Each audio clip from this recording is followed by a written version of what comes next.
Nas entranhas de Paris, onde os raios de sol nunca ousam penetrar, existe um universo oculto. Deslizando pelas sombras da Cidade das Luzes, túneis subterrâneos formam um enorme labirinto cheio de mistérios e segredos.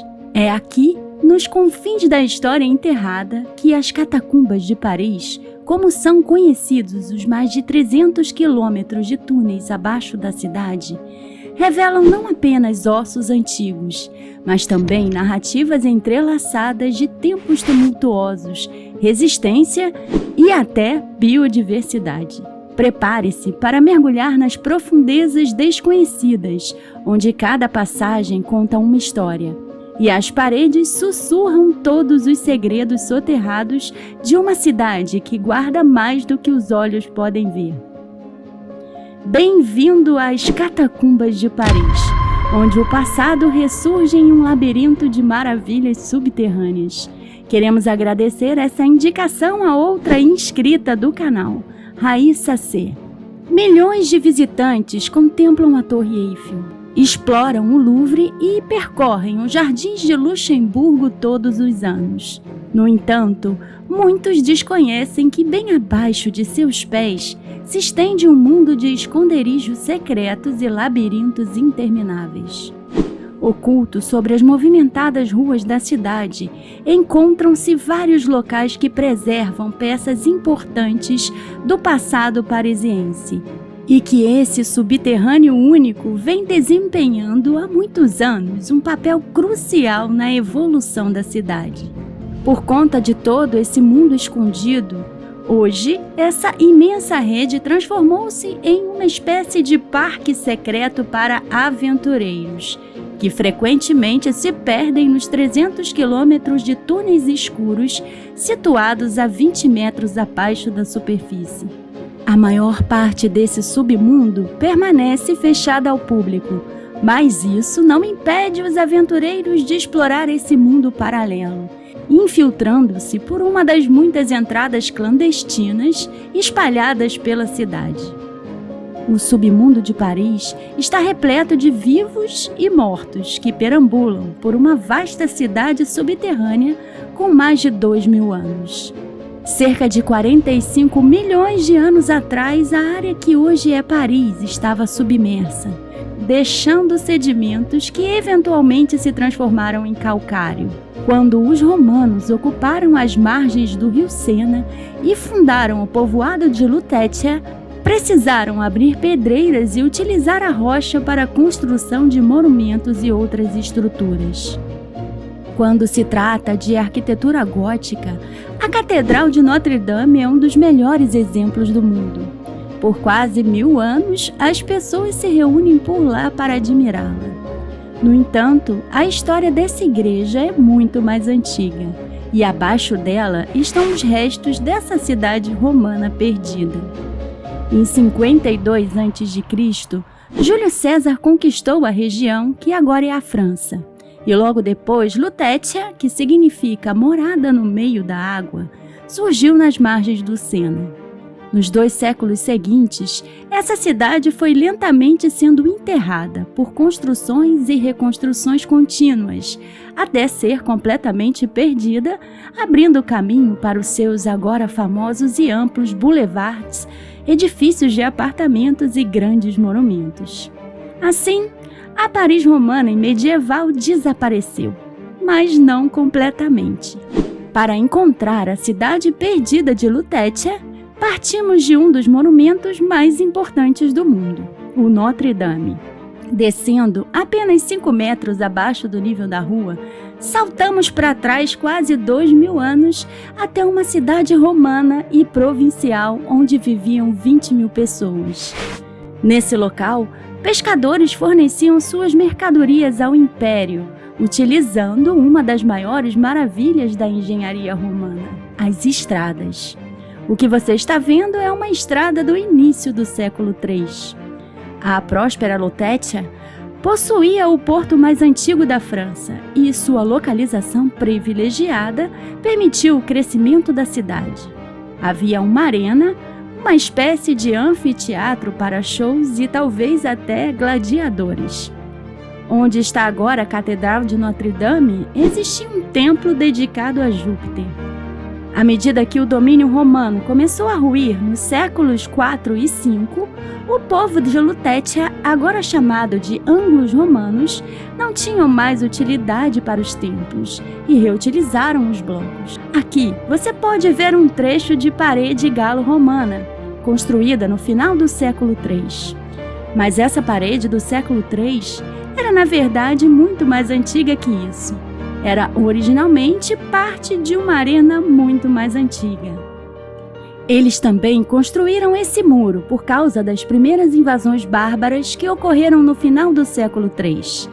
Até que no século V, uma tribo de invasores, os francos, reivindicou a terra como sua, e a partir de então, o local passou a ser chamado de França. Ao longo do tempo, as pedreiras abertas pelos romanos foram sendo abandonadas, mas não permanentemente. Na Idade Média, o crescimento de Paris dependeu novamente, fortemente do calcário das pedreiras. Os parisienses construíam enormes catedrais, usando as pedras de calcário debaixo da terra, criando túneis tão impressionantes quanto as estruturas acima do solo. Entretanto, durante o período medieval, os trabalhadores precisavam se aventurar muito mais fundo no subsolo para extrair pedra suficiente para as construções como a Notre-Dame.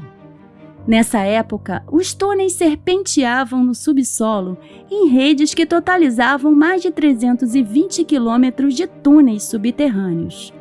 Conforme a cidade continuou a crescer, a mineração mudou-se para a periferia. As antigas minas parisienses, mais uma vez abandonadas, passaram a representar riscos estruturais para a paisagem urbana. A cidade começou a ceder sobre as cavernas vazias. Trabalhadores foram enviados para reforçar a rede de túneis que passava sob a cidade. Foi um trabalho perigoso e as lesões eram comuns. Além disso, não havia hospital próximo. Assim, no final de 1700, um grupo de monges fundou um hospital para tratar os homens que trabalhavam abaixo de seu mosteiro. Um hospital moderno ainda existe nesse local hoje. Para centenas de trabalhadores, essa tarefa se tornou uma sentença de morte, e muitos outros acabaram no hospital logo acima. No submundo abaixo dele estão as verdadeiras raízes de Paris. Voltando ao século XIII, no labirinto de calcário que literalmente construiu Paris, e bem abaixo do hospital, você encontra a pedreira que deu origem à cidade. Centenas de trabalhadores foram enviados para esse profundo e instável mundo subterrâneo. Muitos nunca voltaram. Em dezembro de 1774, um trecho de rua com quase 300 metros de comprimento desabou, levando consigo casas e edifícios, além dos trabalhadores que reforçavam as estruturas abaixo. Assim, os tetos foram elevados, as paredes foram reforçadas e ainda mais túneis foram escavados para ligar as redes existentes. Foi um grande empreendimento, mas o trabalho estava longe de terminar. Sem o benefício de mapas, os homens que reforçavam os túneis de pedra tiveram que encontrar outras formas de achar a saída. Essa linha aqui é uma espécie de trilha que servia para ajudar as pessoas que trabalhavam nas pedreiras a se moverem sem se perderem. Além disso, foram acrescentados sinais de rua que espelham exatamente o layout das ruas acima. Muitos eixos verticais que conectam a superfície à pedreira também foram construídos no século XIX para proporcionar acesso mais fácil aos inspetores. Mas ainda existe muito mais no submundo de Paris. O rio Sena passa pelo coração de Paris e há 2000 anos desempenha um papel importante no sucesso da cidade. Forneceu acesso ao comércio, meios de transporte e água potável, mas também ajudou a transmitir a cólera e a praga. Durante centenas de anos, os parisienses tiveram uma fonte constante de água limpa graças ao Sena. Mas na Idade Média, a cidade cresceu tanto que se tornou impraticável que as pessoas transportassem água do rio para suas casas. Assim, no século XIII, foi criado um sistema de aquedutos subterrâneos para levar água doce para as fontes de Paris. Esse é o ponto de partida do primeiro aqueduto da Paris medieval. Há 700 anos, esse local era vital para Paris prosperar como a principal cidade do século XIII. Por isso, os aquedutos eram necessários para a cidade sobreviver. As paredes foram fortes o suficiente para durar centenas de anos. Hoje, o aqueduto de Belleville serve apenas como uma forma de drenagem das águas. Seções foram seladas e preenchidas para permitir que novos edifícios fossem construídos acima. Ao lado do aqueduto e compartilhando o mesmo terreno, existe também um enorme sistema de esgoto famoso em todo o mundo. Os esgotos cobertos foram construídos pela primeira vez em Paris no século XIV. De lá para cá, eles esticaram apenas 15 milhões de metros no subsolo. Mas isso ainda não foi extenso o suficiente para acomodar a nova população que aumentava. O transbordamento de esgoto era frequente e tão ruim que os visitantes diziam que você podia cheirar Paris antes de vê-la.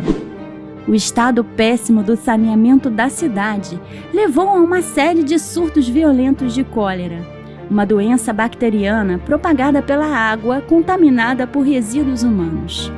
A epidemia de cólera de 1832 matou entre 18 mil e 20 mil parisienses. Então, Paris expandiu novamente seus esgotos para se tornar o esgoto mais moderno e eficiente do mundo naquela época. Hoje, são cerca de 2.300 quilômetros de túneis de esgoto sobre Paris. Se você alinhasse todos eles, isso levaria de Paris a Moscou. Mas, por incrível que pareça, os esgotos representam apenas uma pequena fração do que há abaixo das ruas da cidade. Em meados de 1700, o bairro de Les Halles, em Paris, enfrentava um problema particularmente perturbador.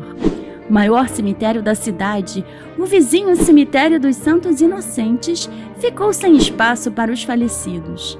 Sepulturas superlotadas e muitas vezes rasas fizeram com que os cadáveres ressurgissem, expondo os vivos não apenas a visões e cheiros indesejáveis, mas também a potencial propagação de doenças.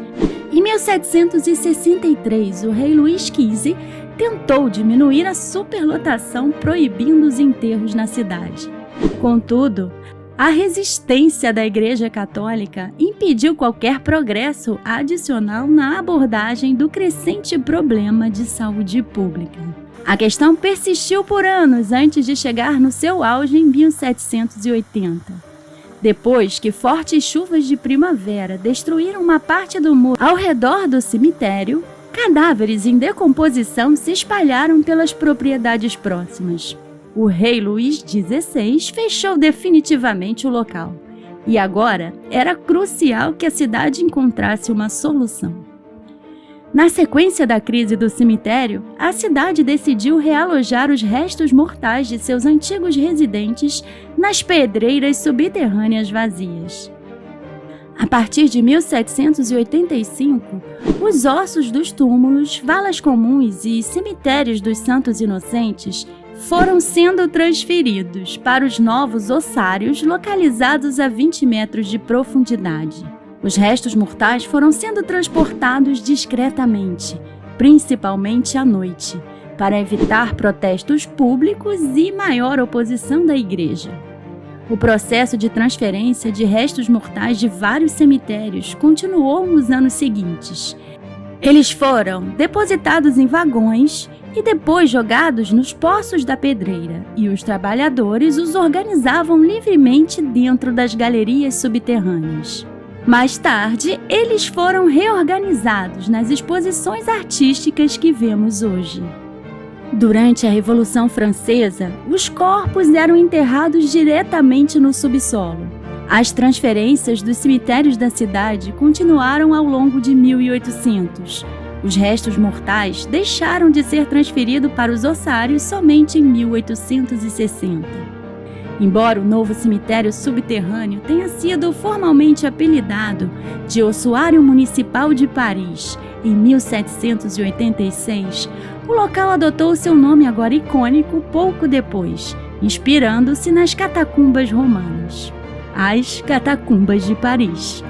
No total, os restos mortais de 6 a 7 milhões de indivíduos foram metodicamente transferidos para o seu local de descanso final nas Catacumbas de Paris. E até hoje, ninguém sabe qual é o seu tamanho exato. Apenas uma pequena parte delas foi organizada e aberta ao público, e desde então, o local tem sido objeto de mistérios e especulações. Ao longo dos anos, circulam mitos e lendas sobre sociedades secretas, sussurro nas paredes e pessoas desaparecidas, contribuindo para o fascínio desse misterioso local histórico. Uma história duradoura envolve a descoberta relativamente recente de uma câmera de vídeo. Em 2010, o aparelho foi encontrado com imagens da década de 90, de um homem que se perdeu enquanto vagava pelos túneis. Ninguém sabe se a fita é real ou não, nem se o homem conseguiu encontrar uma saída. Em 2017, 2 adolescentes passaram 3 dias perdidos pelos túneis.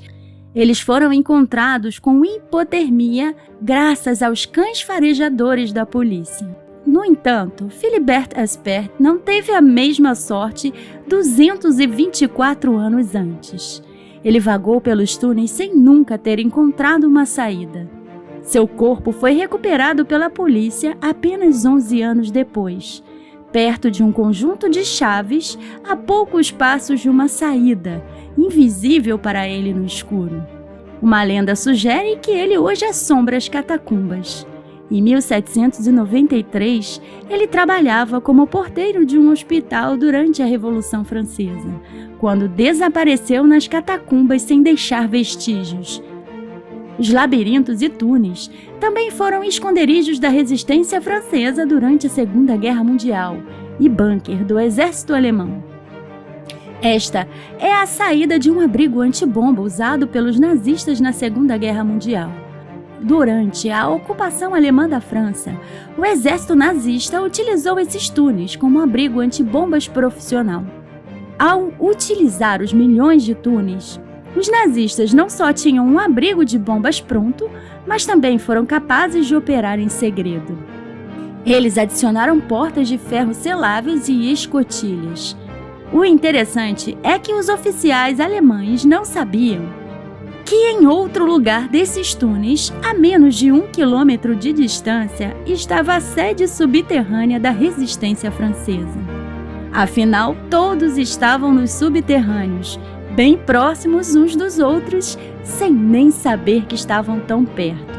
Existem diversos mapas do imenso labirinto subterrâneo, mas eles não são a garantia e nem mantêm o visitante seguro. Todos sabem que é um risco entrar no vasto submundo da escuridão, porque se acabar a bateria das luzes e você se perder, poderá nunca mais voltar. Para cada pessoa que anda nas ruas, existem 3 esqueletos enterrados logo abaixo. Na verdade, as catacumbas e seus habitantes são um testemunho da história e da geologia de Paris, além de uma boa lembrança da transitoriedade da vida. E assim mergulhamos nas profundezas ocultas de Paris, explorando os corredores sombrios das catacumbas. Se esse mergulho no submundo parisiense despertou sua curiosidade, deixe seu like e compartilhe para que mais pessoas possam descobrir esse fascinante reino dos mortos. Se você ainda não faz parte da nossa comunidade, inscreva-se agora para não perder as próximas explorações e histórias intrigantes. E não esqueça de compartilhar suas impressões nos comentários abaixo. Paris guarda segredos que vão além das luzes da cidade. E juntos continuaremos desvendando esses mistérios. Obrigada e até o próximo vídeo.